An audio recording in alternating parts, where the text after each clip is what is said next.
राधा कृष्ण भगवान की जय। आज बड़ा अच्छा दिन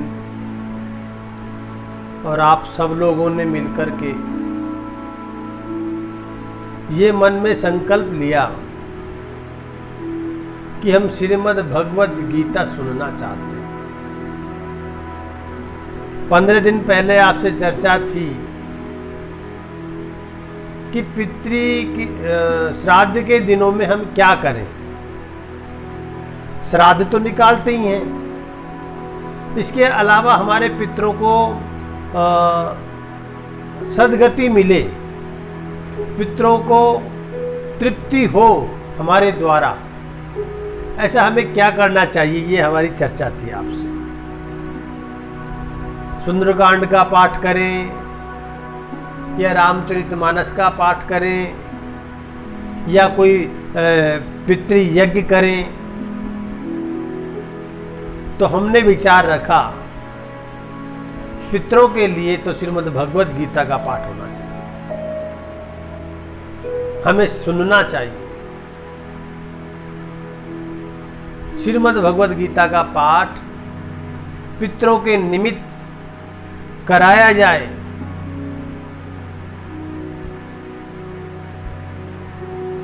सुना जाए और सुनने का फल पितरों को समर्पित कर दिया जाए, अर्पित किया जाए, तो हमारे पितृजन जिस लोक में भी जहां भी बैठे हैं वहीं प्रसन्न हो जाए कि हमारे कुल में, हमारे खानदान में कोई तो ऐसे हैं, कोई तो ऐसा जन्मा जो हमारे निमित्त श्रीमद् भगवद गीता का पाठ करे।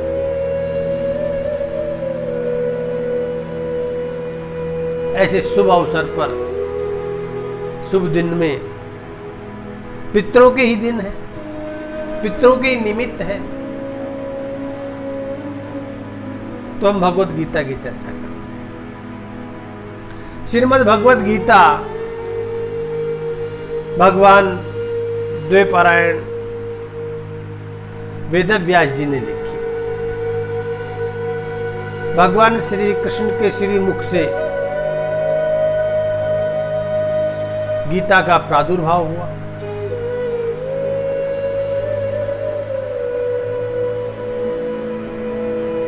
तो भगवान ने गीता गाई, भगवान ने गीत गाया, इसलिए इसका नाम गीता पड़ा। दूसरी बात, गीत जो शब्द है वो नपुंसक लिंग है और गीता जो शब्द है वह स्त्रीलिंग है। वास्तव में तो ये गीतोपनिषद है, गीतोपनिषद है। तो गीता स्त्रीलिंग और उपनिषद स्त्रीलिंग, दोनों के कारण ही इनका नाम गीता पड़ा। शॉर्ट में, संक्षिप्त में लोग, हम सभी लोग गीता कहते हैं। वैसे नाम क्या है? गीतोपनिषद। भगवान वेदव्यास जी ने लिखी।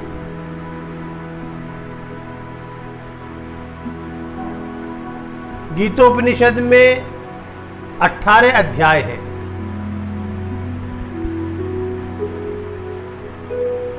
और युद्ध भी महाभारत का 18 दिन ही चला। 18 अध्याय है इसमें और युद्ध भी महाभारत का 18 दिन ही चला। वैसे गीता महाभारत से पहले की है, ऐसा प्रमाण मिलता है। महाभारत ग्रंथ में गीता का 4 बार नाम आया। पद्म पुराण में गीता का नाम आया, मनुस्मृति में गीता है। तो इन सब चीजों से ऐसा लगता है कि गीता वेदव्यास जी ने इन पुराणों से भी पहले लिखी।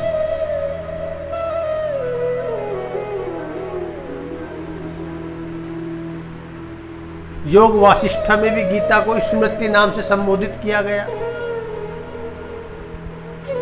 तो इन ग्रंथों से पहले ही गीता की रचना।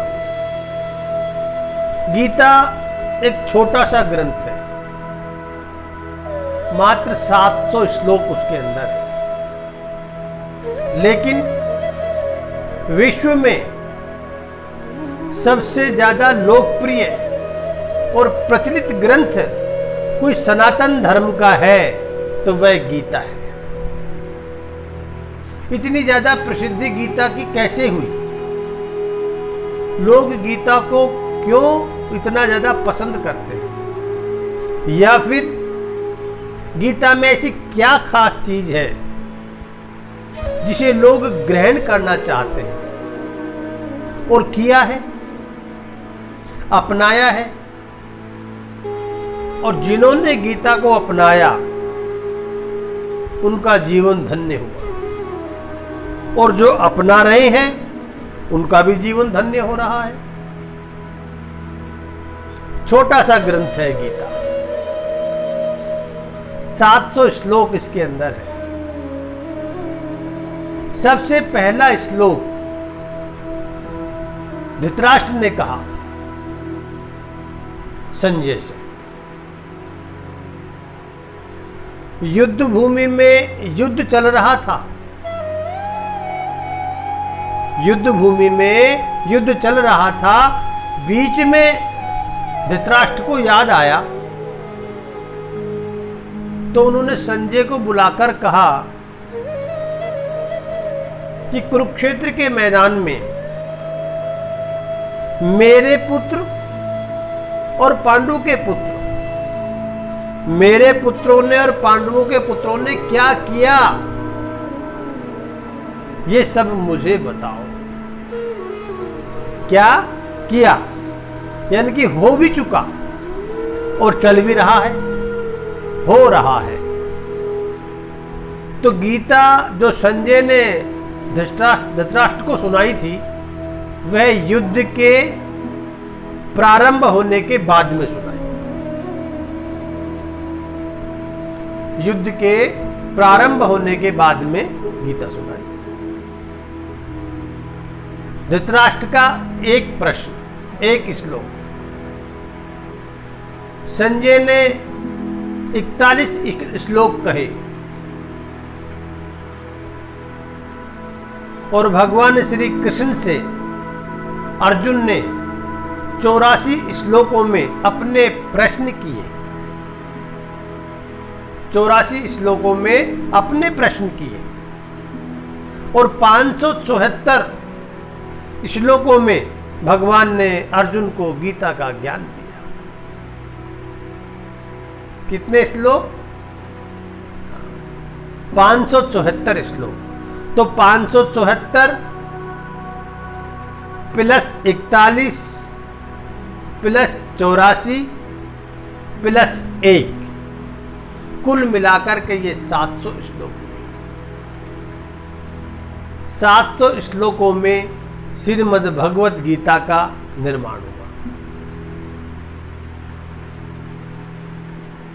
वेद व्यास जी ने इसको लिखा। युद्ध की चर्चा चल रही थी, निश्चित हो गया कि अब युद्ध होगा। अब दुर्योधन समझाने से नहीं समझ रहा और दुर्योधन ही युद्ध चाहता है।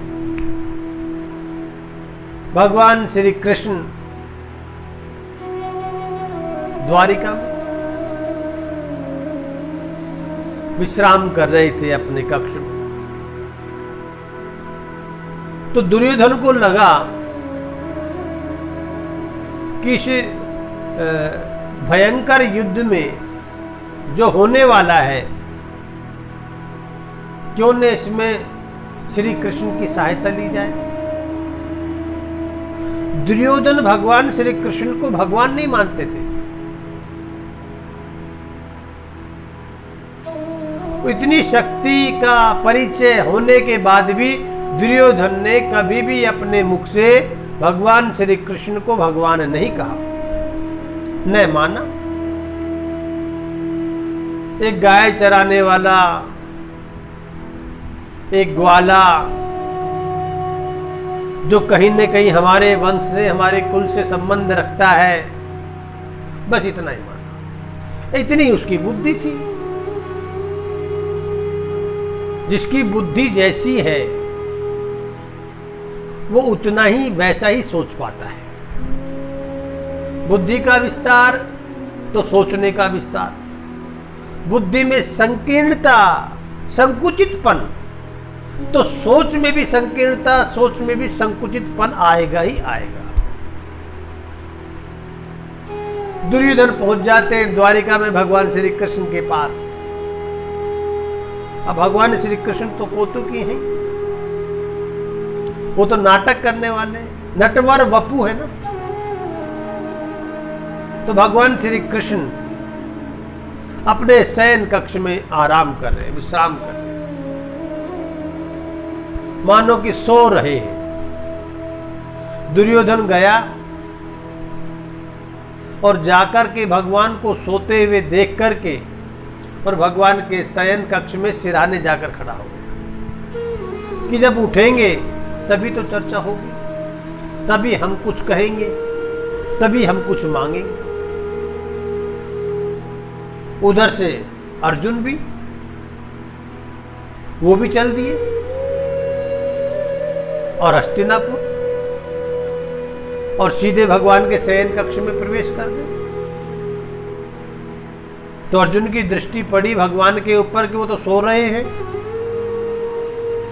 तो अर्जुन भगवान के पैरों की तरफ, लोकल भाषा में पघायता उससे कहा जाता है, पैरों की तरफ खड़ा हो गया। अर्जुन में और दुर्योधन में दूरी, दुर्योधन सिराने खड़ा है और अर्जुन भगवान के पैरों की तरफ खड़ा है। दुर्योधन सिर की तरफ खड़ा है, अर्जुन पैरों की तरफ खड़ा है।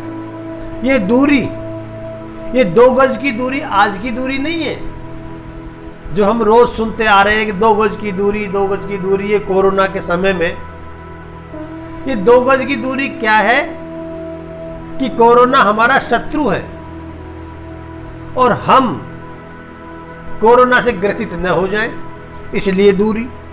और वहां दुर्योधन और अर्जुन, उनमें मनमुटाव, दोनों की मानसिक स्थिति भिन्न, तो इसलिए दूरी। अर्जुन दुर्योधन के पास भी जाकर खड़े हो सकते थे, लेकिन वो पैरों की तरफ खड़े। इसका आध्यात्मिक कारण है। शिक्षा लेने वाले शिक्षार्थी को हमेशा चरणों की तरफ ही बैठना चाहिए, चरणों की तरफ ही खड़ा होना चाहिए, क्योंकि हमें कुछ प्राप्त करना है, हमें लेना है। शिक्षक के सामने विद्यार्थी चरणों की तरफ अगर रहेगा, उसका ध्यान, उसका रुझान, तो वह कुछ पालेगा। और सिर के ऊपर बैठेगा तो अगर मांगने वाला व्यक्ति सिर के ऊपर बैठ करके मांगे तो देने वाला फिर क्या करेगा उसको? नहीं। अर्जुन भी मांगने वाला है, दुर्योधन भी मांगने वाला है। दोनों की कामना भी एक है कि युद्ध किसी भी तरह से हम जीते। दोनों मांगना भी एक से चाह रहे हैं, भगवान श्री कृष्ण से। भगवान उठे, उठते ही सबसे पहले भगवान की नजर अर्जुन के पास पहुंची। अर्जुन ही दिखाई दिया क्योंकि वो पैरों की तरफ था। अर्जुन को देख करके भगवान ने कहा, हो अर्जुन आइए आइए आइए, कैसे, सब ठीक है? भगवान ने हालचाल जाना, अर्जुन ने प्रणाम किया, भगवान ने आशीर्वाद दिया। इतने में ही पीछे से दुर्योधन बोल पड़ा कि हम भी आए हुए हैं, हमारा भी प्रणाम स्वीकार करो। ओहो, अच्छा अच्छा, आप भी आइए आइए आइए आइए। दोनों से हालचाल जाना, दोनों से आने का कारण जाना, और दोनों से ये जाना कि आप मुझसे क्या चाहते हो। युद्ध आप लोग कर रहे हो, मुझसे क्या चाहते हो? एक बात भगवान ने दोनों को स्पष्ट कर दी कि आप दोनों के बीच में जो युद्ध है, कौरव वंश में जो युद्ध हो रहा है, कौरव वंश में ही पांडव और कौरव थे, एक ही वंश है, उसमें मैं अपने शस्त्रों का अस्त्रों का प्रयोग नहीं करूंगा। ये तो दोनों बातें आप कान खोल करके सुन लो। दुर्योधन ने मान लिया, अर्जुन ने भी मान लिया, ठीक है। अब बताओ मुझसे क्या सहायता चाहते हो? तो दुर्योधन ने कहा पहले मैं आया, मेरा मांगने का अधिकार पहला है, अर्जुन बाद में आया, ये बाद में मांगेगा। भगवान ने कहा भाई मैंने तो पहले अर्जुन को देखा है, तो पहले अर्जुन का बनता है कि वो मुझसे मांगे। दुर्योधन कहने लगा पहले मेरा बनता है, लेकिन भगवान की बात, गोविंद की बात माननी तो थी ही, क्योंकि देने वाला बड़ा होता है, लेने वाला छोटा होता है। तो देने वाले की इच्छा है वो किसको क्या देना चाहे और कैसे देना चाहे, लेने वाले की इच्छा पर निर्भर नहीं करता। जब हम किसी के दरबार में गए हैं तो उस दरबार में जो देने वाला है उसकी इच्छा है वो हमें क्या दे और क्या वो हमें देना चाहता है। भगवान के कहने से दुर्योधन चुप हो गया कि जैसी आपकी इच्छा। भगवान ने अर्जुन से कहा अर्जुन आपको मुझसे क्या सहायता चाहिए बताइए। अर्जुन ने कहा प्रभु मुझे तो आप ही चाहिए। एक तरफ मेरी 18 अक्षौणी सेना है और एक तरफ मैं निहत्था अकेला हूं, इन दोनों में से आप क्या चाहते हो?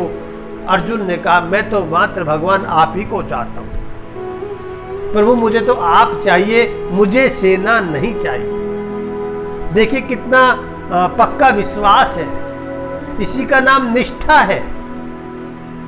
इतना विश्वास अगर भक्त का भगवान के ऊपर हो जाए, इतना विश्वास शिष्य का गुरु के ऊपर हो जाए, इतना विश्वास बच्चों का अपने माता पिता पर हो जाए, तो उसके विश्वास में दिनों दिन उत्तरोत्तर वृद्धि होती है और उसको कामयाबी मिलती है।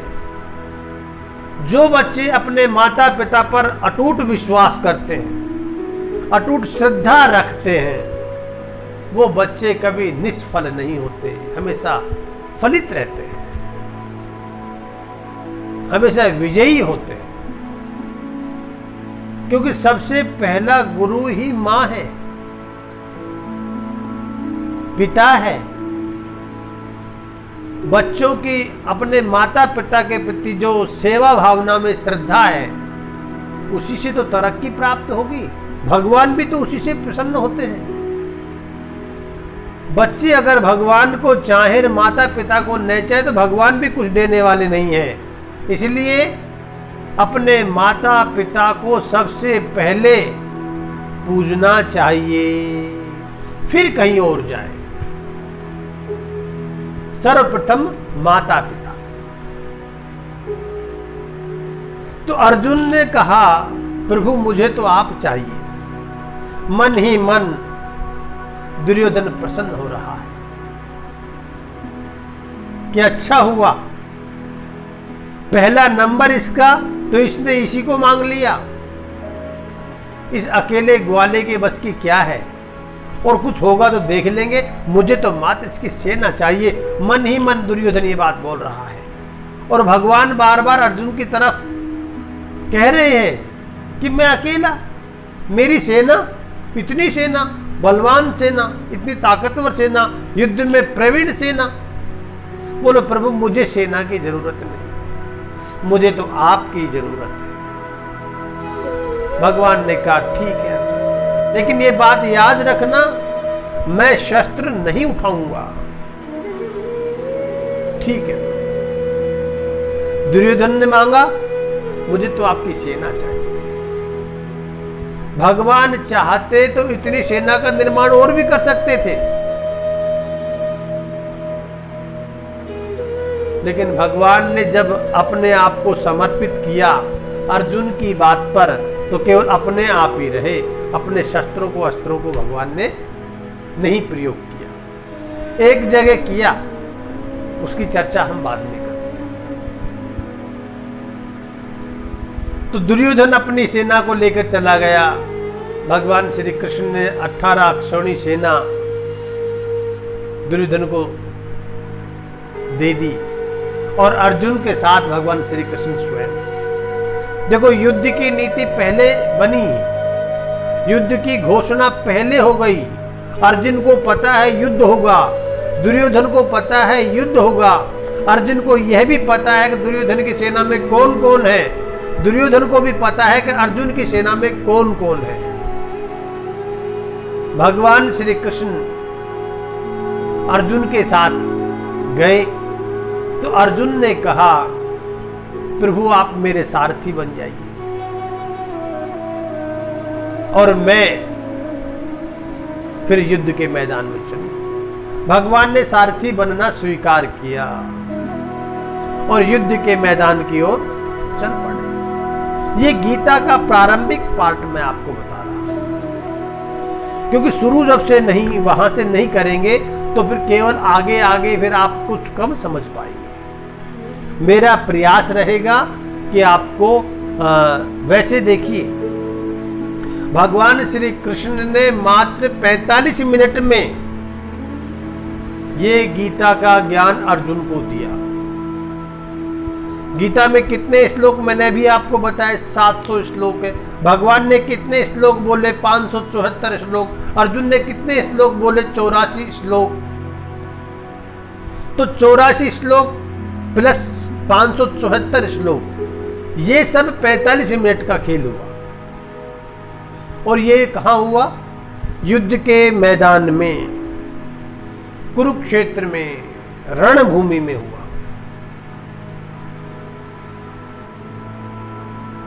तो ये 700 श्लोकों की गीता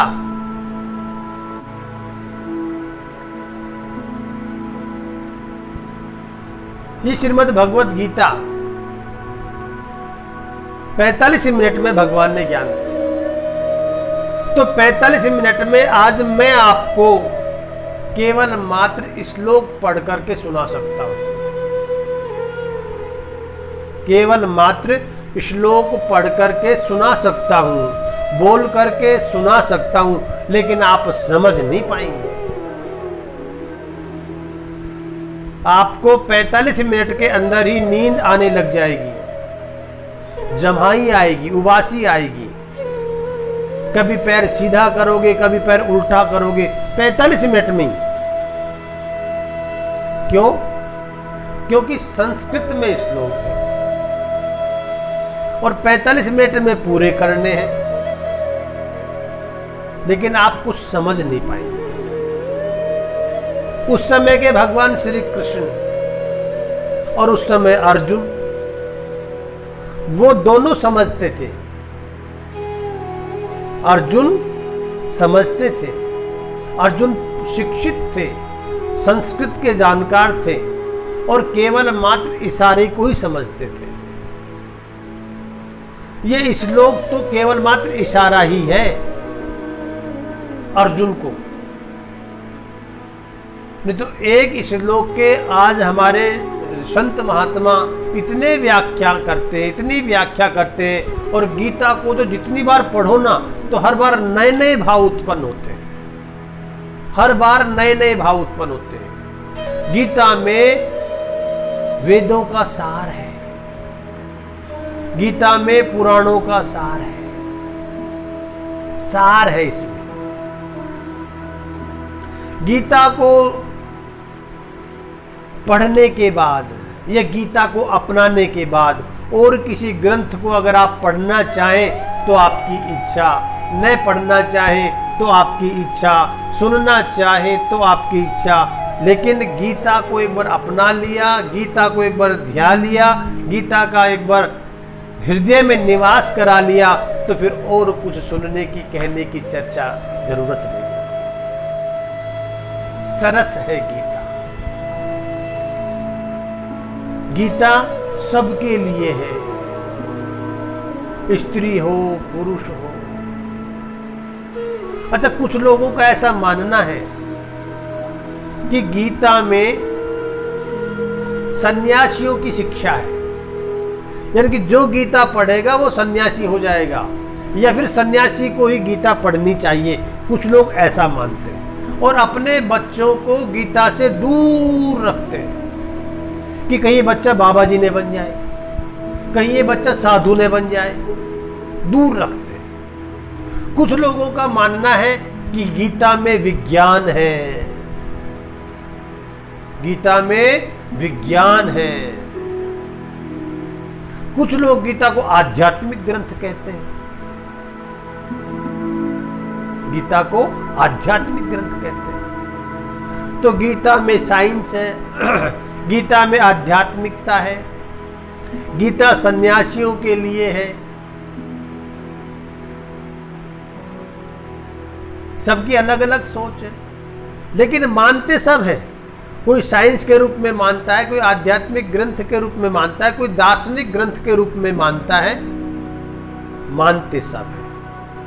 असल में गीता में ये सब चीजें हैं, खगोल भूगोल ज्ञान विज्ञान धर्म कर्म, ये सब चीजें गीता में, सबका सार है गीता, और सबके लिए उपयुक्त है, सबके लिए प्रयुक्त है गीता।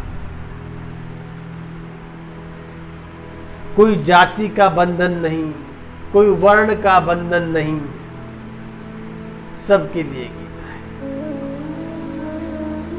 सभी वर्ण के लोग इसको सुने, सभी वर्ण के लोग इसको अपनाएं तो सबका कल्याण होगा, नर हो या नारी हो। सभी मनुष्य जाति के लिए गीता शास्त्र अति उत्तम, अति श्रेष्ठ है, सभी के लिए गीता सबके लिए। भगवान ने विशेष रूप से कहा अर्जुन से, अर्जुन ये गीता ज्ञान जो मैं तुम्हें दे रहा हूं ना, इसको सबके सामने कहने की जरूरत नहीं है। जिसमें श्रद्धा हो, जो विश्वास करे, श्रद्धा और विश्वास से जो परिपूर्ण व्यक्ति हो, मानव हो, उसके सामने ही गीता कहनी चाहिए, उसी को ही गीता का ज्ञान सुनाना चाहिए, तो लाभ मिलेगा। अन्यथा पुस्तक पढ़ पढ़ जगमुआ, पंडित भया न कोय, और ढाई आकर प्रेम का पढ़े सु पंडित। कहने का अभिप्राय, गीता में वेदों का सार है, गीता जीवन का सार है, गीता जीवन का सार है। हमने जो जन्म लिया, जो हमें जन्म मिला, उस जन्म का क्या कर्तव्य है, ये बात गीता में है। और जन्म के बाद हमें क्या बनना पड़ेगा, हमें क्या मिलेगा, वो गीता के अंदर है। और मिले हुए जन्म में हम कैसे जिए, ये गीता के अंदर है। सब चीज गीता के अंदर है। इसीलिए गीता में हर वर्ण के व्यक्ति को आना चाहिए। जब भी इसकी कथा हो, कहीं पाठ हो, उसको सुनना चाहिए और आग्रह पूर्वक बुलाना चाहिए। हर वर्ण के लोगों को आग्रह पूर्वक बुलाना चाहिए।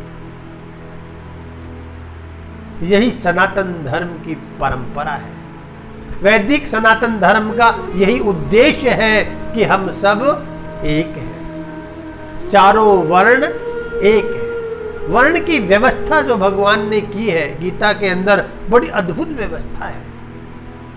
उस व्यवस्था के अनुसार ही उस समय में राज चलता था, उस व्यवस्था के अनुसार ही उस समय में सबका काज चलता था, उस व्यवस्था के अनुसार ही उस समय में सबका मान सम्मान प्रेम सौहार्द सब मिलता था।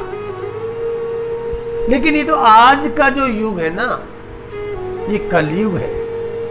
इसमें नेताओं ने हमारे धर्म के प्रति इतना आक्रोश पैदा कर दिया वर्ण व्यवस्था को लेकर के कि जिसका परिणाम अब भी दुखी है और आगे और भी दुखी होगा अगर हम नहीं समझ ले, अगर हम नहीं समझे तो।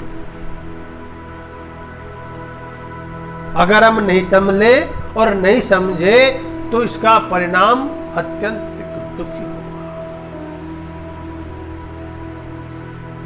तो गीता शास्त्र सबको पढ़ना चाहिए, सबको सुनना चाहिए।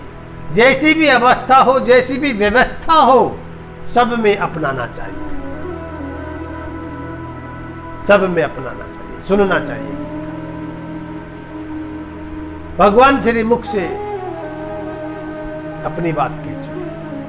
तो इसलिए श्रद्धा और विश्वास जिनमें हो अर्जुन, उन्हीं को ही गीता का उपदेश देना, उन्हीं को ही गीता सुनाना, और किसी को नहीं। फल ही नहीं मिलेगा। दो कान भगवान ने दिए ही इसलिए, और जिसको अपनानी है वो दोनों कानों से भर भर के पिएगा और अपने हृदय में उतारेगा, अपने हृदय में। गीता का ज्ञान भगवान ने अर्जुन को दिया। गीता में हर अध्याय में योग का संबंध जोड़ा है, योग शब्द का उच्चारण किया, योग शब्द का प्रयोग किया। तो योग का मतलब जुड़ना जोड़ना है। योग का मतलब जोड़ना है। अपने कर्म को जोड़ो, अपने ज्ञान को जोड़ो, अपनी भक्ति को जोड़ो। तो कर्म योग, भक्ति योग, ज्ञान योग, 1 से 6 अध्याय तक गीता में कर्म योग की बात है। 1 से 6 तक। 7 अध्याय से 12 अध्याय तक गीता में भक्ति योग की बात है, और 13 अध्याय से लेकर के 18 अध्याय तक गीता में ज्ञान योग की बात है।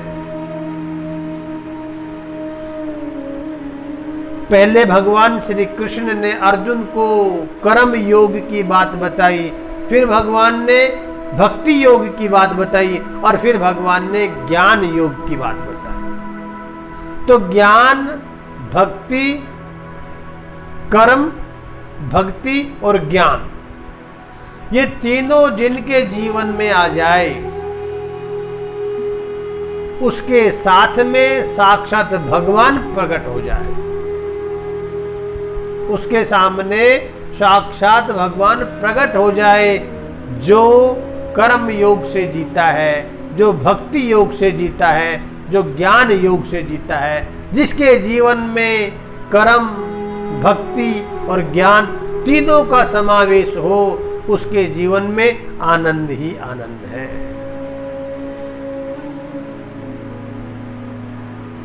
तो योग की चर्चा इसमें की गई। भगवान ने अर्जुन को कर्म करने का संकेत दिया,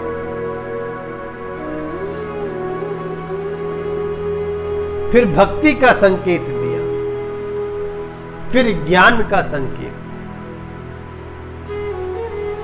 जीवन में हम सब कर्म ही करते हैं, सब कर्म करते हैं अपनी अपनी समझ में। दूसरा उस कर्म को अकर्म, कुकर्म कह सकता है।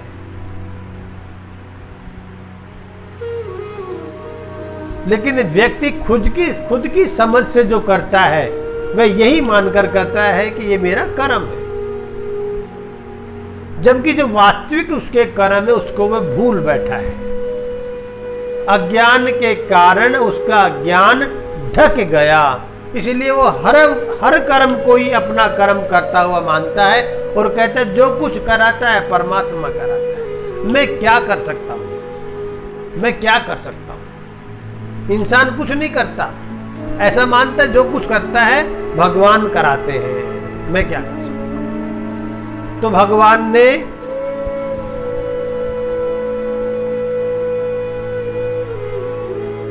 अर्जुन को यह उपदेश दिया कि तुम श्रद्धावान व्यक्ति के सामने ही गीता सुनाओ। आप सब लोग गीता सुनना चाहते हो, आपके मन में भी उत्कंठा है कि गीता में ऐसा क्या खास है जो भगवान ने अर्जुन को दिया।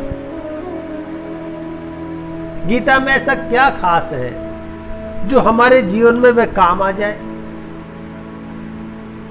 गीता में क्या है? गीता में सुख है, गीता में शांति है, गीता में ज्ञान है, गीता में भक्ति है और गीता में मोक्ष है। सबसे लास्ट वाली अंतिम सीढ़ी मोक्ष भी है। बार बार जन्म मरण का चक्करों से फंद का छूट जाना, जन्म मरण के चक्कर समाप्त हो जाए, वो सब गीता के अंदर है। तो गीता क्यों सुनना चाहते हो जी? शांति के लिए।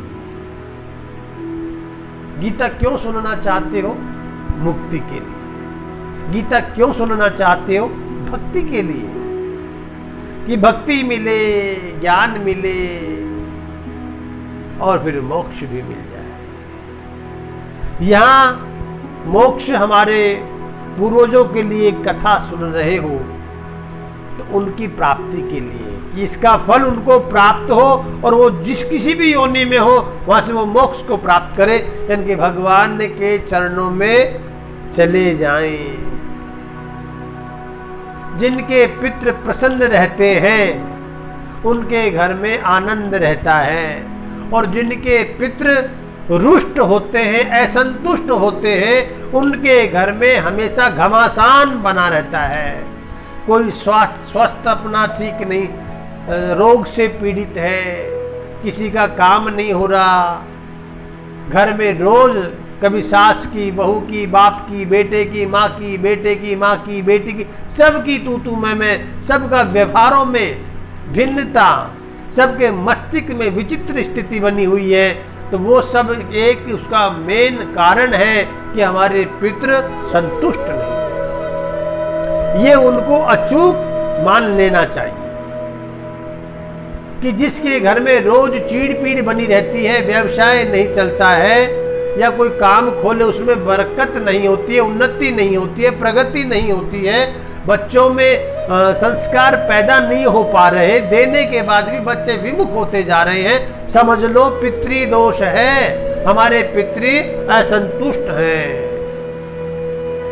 और ये बड़ा अच्छा अवसर है, प्रत्येक वर्ष 15 दिन पितरों के निमित्त बने हुए हैं। हमारे पितरों को इसमें पूजो, उनके निमित्त जितना तर्पण अर्पण कर सकते हो, जितना हव्य प्रदान कव्य प्रदान कर सकते हो उतना कीजिए। अपने मन से गायत्री का पाठ करो, गायत्री की माला फेरो, अगर विधि मालूम है तो, अन्यथा गीता पढ़ो, गीता सुनो, गीता पढ़ो, गीता सुनो, पितृ संतुष्ट हो जाएंगे। आपके पास में हलवा बनाने की अगर सामग्री है, सक्षमता है, तो आप हलवा बनाइए। खीर बनाने का है तो आप खीर बनाइए, नाना प्रकार के व्यंजन बनाइए और पितरों को खिलाइए। पितरों के निमित्त जिनका लिखा गया है शास्त्रों में, वेदों में, उनको भी खिलाइए, लेकिन पितरों के निमित्त कुछ न कुछ करते रहिए। घर में शांति मिल जाएगी, शांति हो जाएगी, रोग कट जाएंगे, दुख दूर हो जाएंगे। वंश की वृद्धि में पितरों का ही महत्व है। वंश की वृद्धि जो होती है इंसान की संसार में, वो पितरों की ही बदौलत है, पितरों के ही कारण है। और जो विकृति परिवार में आती है, जो विकृति संतान में आती है, वो भी पितरों की बदौलत आती है। इसलिए सही कर्म यही है कि भक्ति से भगवान का भजन करे और पितरों के निमित्त पितृ के समय में तर्पण अर्पण करे, गीता का स्वाध्याय करे, गीता का पठन पाठन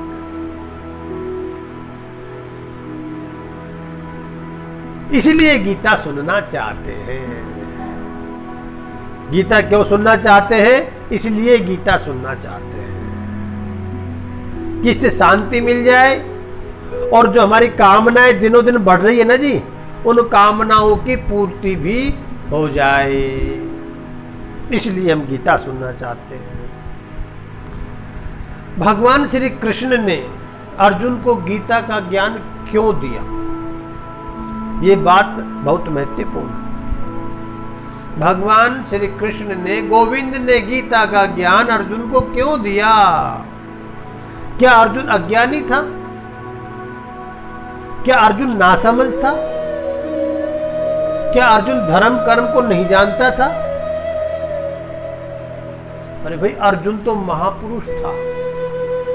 इसी जन्म में भी, और इससे पूर्व जन्म में भी, उससे पूर्व जन्म में भी, उससे पूर्व जन्म में भी जो जो भगवान की लीला में सहयोगी रहे हैं, वो भगवान के सानिध्य में ही रहते हैं। उनको भगवान का सामीप्य मिला हुआ है।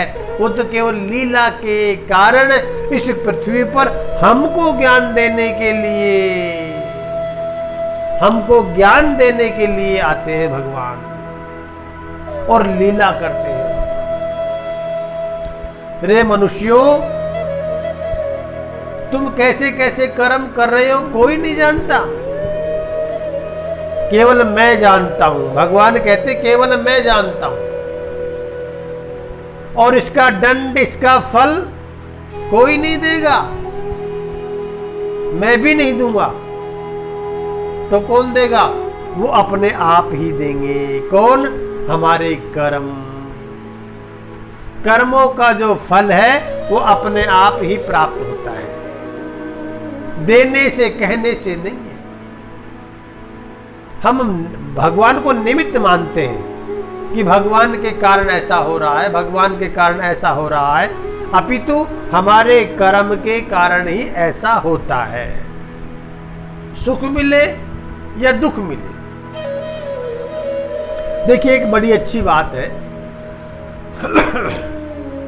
हम भगवान को मानते हैं, हम वैदिक सनातन धर्म को मानते हैं, हम अपने आप को मानते हैं, हम समाज को मानते हैं, हम संसार को मानते हैं, लेकिन जानते नहीं हैं। मानते हैं लेकिन जानते नहीं हैं। गीता में, गीता को हम मानते हैं, रामचरितमानस को हम मानते हैं, रामायण को हम मानते हैं, वेदों को हम मानते हैं, शास्त्रों को हम मानते हैं, लेकिन जानते नहीं। देखिए कैसी विडंबना है, जानते नहीं। अपने आप को भी मानते हैं लेकिन अपने आप को भी नहीं जानते कि वास्तव में ये शरीर क्या है और ये शरीरी क्या है। शरीर और शरीरी दोनों अलग है, ये हम जानते हैं। जाने बिनु न होई परतीति, बिनु परतीत होई नहीं प्रीति, प्रीति बिना नहीं भक्ति दिड़ाई, जिम खगपति जल के चिकनाई। केवल मानते हैं, जानते नहीं है। जान लेंगे तो वेदों में, शास्त्रों में हमारी प्रीति हो जाएगी। जान लेंगे तो प्रीति हो जाएगी, और प्रीति हो जाएगी तो भक्ति चली आएगी, भक्ति पैदा हो जाएगी। हमारे अंदर सद्गुण उत्पन्न हो जाएंगे। लेकिन केवल हम मानते हैं, जानते नहीं हैं। रामायण में, रामचरितमानस में लिखा है कि आप ऐसा कीजिए, आप ऐसा कीजिए। गीता में भी लिखा है आप ऐसा कीजिए, आपको ये करना चाहिए, लेकिन केवल सुन लेते हैं, पढ़ लेते हैं, अपनाते नहीं है, क्रियान्वित नहीं करते उस चीज को। यही तो दुख है, इसी का नाम तो दुख है। अपनाते नहीं, केवल मानते हैं। भगवान है, हम मानते हैं, लेकिन भगवान कैसे हैं, क्या क्या कर सकते हैं, ये नहीं जानते, क्योंकि प्रीति नहीं है। केवल कोरा दिखावा चल रहा है, केवल कोरा दिखावा, और ये दिखावा ही दुख का कारण है। इसलिए हमें शास्त्रों में, भगवान में प्रीति करने के लिए, प्रीति रखने के लिए उनको जानना है, और जानने के लिए गीता एक मूल शास्त्र है, मूल ग्रंथ है। जानने के लिए गीता मूल ग्रंथ है कि भगवान कौन कैसे, भक्त कौन कैसे, जीवन हमारा क्या है और जीवन का अंतिम लक्ष्य क्या होना चाहिए, ये सब गीता के अंदर है, ये सब गीता के अंदर है। तो अर्जुन अज्ञानी नहीं था। जो भगवान ने गीता का ज्ञान अर्जुन को दिया, तो ये ज्ञान से अर्जुन वंचित नहीं था, अर्जुन में ये ज्ञान था। बस हम सबके लिए ही भगवान श्री कृष्ण ने अर्जुन को गीता सुनाई। अर्जुन प्रतिनिधित्व किया हम सब सामाजिक, हम सब जीवों का, हम सब जीवों का कल्याण करने के लिए अर्जुन ने अज्ञानी का नाटक किया, नाटक किया अर्जुन ने। अर्जुन तो ज्ञानी था, कई जन्मों का ज्ञानी था, केवल अज्ञानी का नाटक किया कि रे मनुष्यों, इस नाटक के माध्यम से भी आप लोग समझ जाओ, समझ जाओ। लेकिन हम नहीं समझे, नहीं समझे तो बार बार रोते हैं अपने दुख को, बार बार दुखी होते हैं अपने दुख से। समझ जाते तो ऐसा नहीं होता, और अभी कुछ बिगड़ा नहीं है, अभी भी समझ जाएंगे। कितनी बार आप लोगों ने गीता को सुना होगा, पढ़ा होगा, लेकिन कोई अर्जुन बना?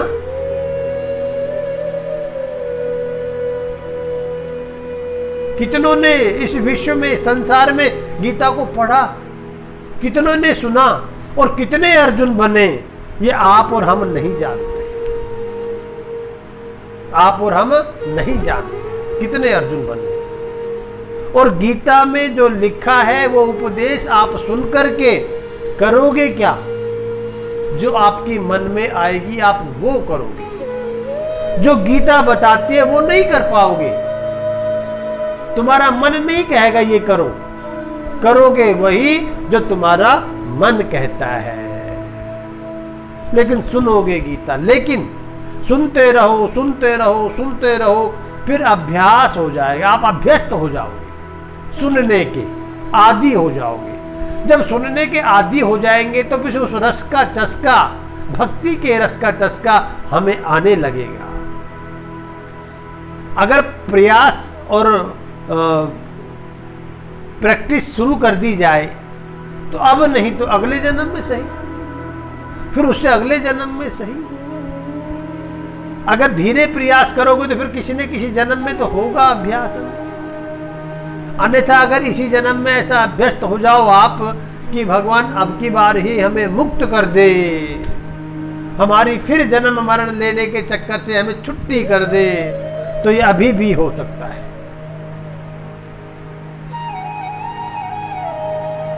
माताजी मुक्ति अभी भी मिल सकती है। ऐसा नहीं कि सारा जीवन तो बीत गया, अब पता नहीं कब प्राण निकल जाए, हम इस चक्कर में सोचो जो ले रहे वही करते रहे। अभी भी लग जाओ, अभी भी लग जाओ, अभी भी समय है। एक घड़ी आदि घड़ी, आदि में पुनियाद, तुलसी चर्चा राम की, हरऊ कोट अपराध। करोड़ों अपराध जब माफ हो जाएंगे, करोड़ों अपराधों को भगवान क्षमा कर देंगे, केवल आदि से भी पुण्य आध घड़ी 6 मिनट भी अगर अनन्य भाव से भगवान को भज लोगे, रोज नियम से अनन्य भाव से, उस समय आपके और भगवान के बीच में कोई आए ही नहीं, कोई दिखाई नहीं दे, कोई समझ में ही नहीं आए, कोई ध्यान में ही नहीं आए, कोई ज्ञान में ही नहीं आए, कोई बुद्धि में ही नहीं आए, केवल आप और आपके भगवान, दो, तीसरा कोई नहीं। उसी का नाम है अनन्य। तो भगवान ने गीता का ज्ञान अर्जुन को दिया। अर्जुन अज्ञानी नहीं था, अर्जुन ज्ञानी था, लेकिन अर्जुन ने नाटक किया। हम सब संसारियों के लिए नाटक किया, हम सब संसारियों के लिए अर्जुन ने नाटक किया।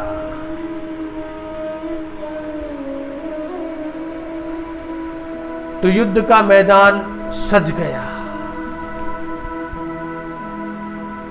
पूरे प्रांगण में सेनाएं, रथी, महारथी, अतिरथी सब खड़े। अर्जुन बैठा रथ पर, भगवान बने सारथी। अर्जुन ने कहा कि रथ को युद्ध की भूमि में बीचों बीच लेकर चलिए। भगवान तो बड़े ज्ञानी थे, क्योंकि स्वयं भगवान ही थे। 32 विद्या 64 कलाओं में पारंगत थे भगवान श्री कृष्ण। 32 विद्या 64 कला में भगवान श्री कृष्ण पारंगत थे। और भगवान अर्जुन के रथ को उस समय जब कहा उसी समय लेके चले, और ऐसी जगह ले जा करके खड़ा कर दिया अर्जुन को जहां सब पूज्य जन थे। युद्ध के मैदान में एक तरफ अर्जुन की सेना, एक तरफ दुर्योधन की सेना, दोनों के बीच में लेकर गए। लेकिन दोनों के बीच में भी उस जगह लेके गए जहां सामने खड़े हुए दिखाई दे रहे हैं कृपाचार्य, कुलगुरु कृपाचार्य, द्रोणाचार्य, भीष्म पितामह, बड़े बड़े पूज्य जन वहां खड़े। और उनके सामने ले जाकर के अर्जुन को भगवान ने कहा, अर्जुन निरीक्षण कीजिए, सेना का निरीक्षण कीजिए और अपना लक्ष्य बनाइए कि किससे युद्ध करना है आपको। और जैसे ही अर्जुन ने देखा सामने भीष्म पितामह जी हैं, कुलगुरु कृपाचार्य जी हैं, द्रोणाचार्य जी, सब मेरे पूज्य जन हैं, मैं इनसे युद्ध करूंगा। उनको देख करके अर्जुन की बुद्धि चकरा गई, उनको देख करके अर्जुन की बुद्धि चकरा गई। पहले तय था युद्ध होगा, दुर्योधन के साथ कौन है, अर्जुन के साथ कौन है, सब तय था। उसके बाद जब अर्जुन ने युद्ध के मैदान में जब उनको देखा तो फिर युद्ध के लिए मना करने लग गया। अगर भगवान चाहते तो अर्जुन को उस मध्य में ले जाते जहां सामने उनको दुशासन दुष्ट दिखाई देता, जहां उनको दुर्योधन दिखाई देता, तो तुरंत ही युद्ध शुरू हो जाता। क्योंकि आक्रोश तो उनके अंदर था, गलती तो दुर्योधन की थी, गलती तो दुशासन की थी, युद्ध तो वो चाहते थे। और उनके सामने ही अर्जुन जाकर के अगर खड़े होते, रथ खड़ा होता, तो युद्ध तन जाता। लेकिन भगवान तो फिर भगवान है, फिर गीता का ज्ञान किसको देते, फिर हमारे इस कलयुग के मानव के पास में फिर क्या आता, फिर ये गीता कहां से आती। तो भगवान उपदेश देना चाहते थे, भगवान ज्ञान देना चाहते थे, हम सब लोगों का भगवान कल्याण करना चाहते थे। इसलिए भगवान युद्ध के मैदान में भी रथ को वहां जाकर के रोका जहां सब पूज्य जन खड़े हुए थे। उनको देख करके अर्जुन कांपने लगा, अर्जुन भयभीत होने लगा, डरने लगा, और डर करके अर्जुन गांडीव को छोड़ रथ में और रथ के पीछे जाकर के चुप बैठ गया। कांप रहा है अर्जुन, महाबली महापराक्रमी, वह कांप रहा है, वह डर रहा है। तो क्या अर्जुन को पता नहीं था युद्ध किससे हो रहा है? सब पता था, अभी मैंने आपको बताया। लेकिन अब अर्जुन डर रहा है, अब कांप रहा है। भगवान ने कहा अर्जुन अर्जुन, तो अरे तुम कहां हो? मैं अर्जुन देखे पीछे छुपा बैठा है, गांडीव छोड़ करके। कोई छोटा सा थोड़ी नहीं था, अर्जुन भी बड़े विशाल, अर्जुन बड़े विशाल। भगवान अर्जुन के पास पीछे गए रथ के और कहा ये तू क्या कर रहा है अर्जुन? मुझे सारथी बना के लाया और अब युद्ध के लिए मना कर रहा है। मैंने तो इससे पहले कहा था कि मैं अकेला रहूंगा और वो बड़े बड़े रथी महारथी रहेंगे, इसलिए मेरी सेना ले ले। लेकिन तुमने मुझे मांगा, मैं तुम्हारे साथ आ गया। तुमने मुझसे कहा कि मेरे सारथी बन जाओ, मैं सारथी बन गया। लेकिन ये क्या कर रहा है? अर्जुन कहता है प्रभु इन सबको देख करके मेरे मन में युद्ध की भावना जाती रही, युद्ध की भावना ही समाप्त होगी मेरी। क्यों? ये तो सब मेरे पूज्य जन हैं, मेरे अपने हैं, मैं इनसे युद्ध करूंगा, मुझे नहीं चाहिए।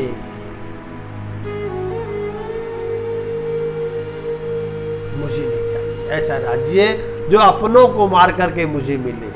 मैं भीख मांगकर खाना पसंद करूंगा, मैं भीख मांगकर खा करके जीवन जी लूंगा, लेकिन मैं अपनों को नहीं मारूंगा, अपनों को नहीं मारूंगा। यहां से शुरू होता है गीता का प्रारंभ, यहां से शुरू होता है भगवान का उपदेश कि अर्जुन कहता है मैं अपनों को मार नहीं सकता, मैं भीख मांग करके अपना जीवन चला लूंगा, लेकिन मैं युद्ध नहीं करूंगा। तो यहां अर्जुन को विषाद हो गया, यहां अर्जुन को विषाद हो गया। तो पहला अध्याय ही अर्जुन विषाद नामक योग का अध्याय है। अर्जुन को यहां विषाद, और भगवान अपने भक्त को कभी विषाद में डूबते हुए नहीं देखना चाहते। भगवान अपने भक्त को हमेशा तारते हैं। अगर भक्त विषाद में डूब भी नहीं भी लगेगा तो भगवान उसको पकड़ कर खींच लेंगे और उसको तार देंगे, उसकी नैया पार लगाएंगे। भगवान भक्त को कभी डूबने नहीं देते, क्योंकि संबंध ही ऐसा है, प्यार ही ऐसा है भक्त का और भगवान का। भक्त और भगवान के पीछे बात ही ऐसी है। और यहां अर्जुन डूब रहा है विषाद में और नहीं करना चाहता युद्ध। तो भगवान उस विषाद को दूर करने के लिए अर्जुन से कहते हैं, पूछते हैं अर्जुन तू क्या क्यों नहीं करना चाहता?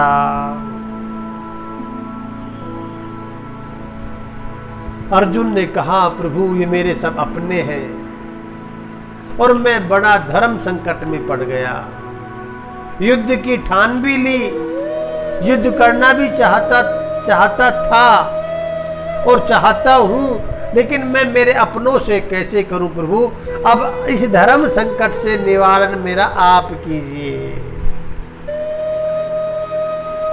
शिष्यस्ते हम साधिमाम त्वाम प्रपन्नम। दूसरे अध्याय का 7वें श्लोक में अर्जुन ने कहा कि मैं आपका शिष्य और आप मेरे गुरु और मेरे को आप तारिए, अब मुझे ज्ञान दीजिए। जब तक जीव में, जब तक मनुष्य में शिष्यता की भावना नहीं आएगी तब तक वह किसी से ज्ञान ले ही नहीं सकता। क्योंकि मैंने अभी बताया आपको, ज्ञान तो छोटा बन करके लिया जाता है, बड़ा बन करके ज्ञान नहीं लिया जाता। ज्ञान की शिक्षा, कर्म की शिक्षा, भक्ति की शिक्षा सब छोटा बन करके ली जाती है। गरुड़ जी को भी अभिमान हो गया, उनको ज्ञान लेने के लिए, भक्ति के साथ जोड़ने के लिए काकभूषण जी के पास भेजा गया, तब जाकर के उनका मोह नष्ट हुआ। और यहां अर्जुन का मोह नष्ट करने के लिए अर्जुन ने कहा, शिष्य ते हम साधिमा त्वाम प्रपन्न। प्रपन्न का अर्थ होता है साष्टांग प्रणाम, लंबा पढ़ करके प्रणाम, कि प्रभु अब तो आप ही हो, गुरु जी अब तो आप ही हो। क्योंकि भगवान ज्ञान नहीं देते, ज्ञान तो गुरु ही देता है। भगवान ज्ञान नहीं देते, ज्ञान तो गुरु ही देता है। इसीलिए गुरु की आवश्यकता हुई, चाहे वह सांसारिक ज्ञान हो, चाहे वह आध्यात्मिक ज्ञान हो, आत्मिक ज्ञान हो, आत्मा परमात्मा का ज्ञान हो, ज्ञान तो गुरु ही दे।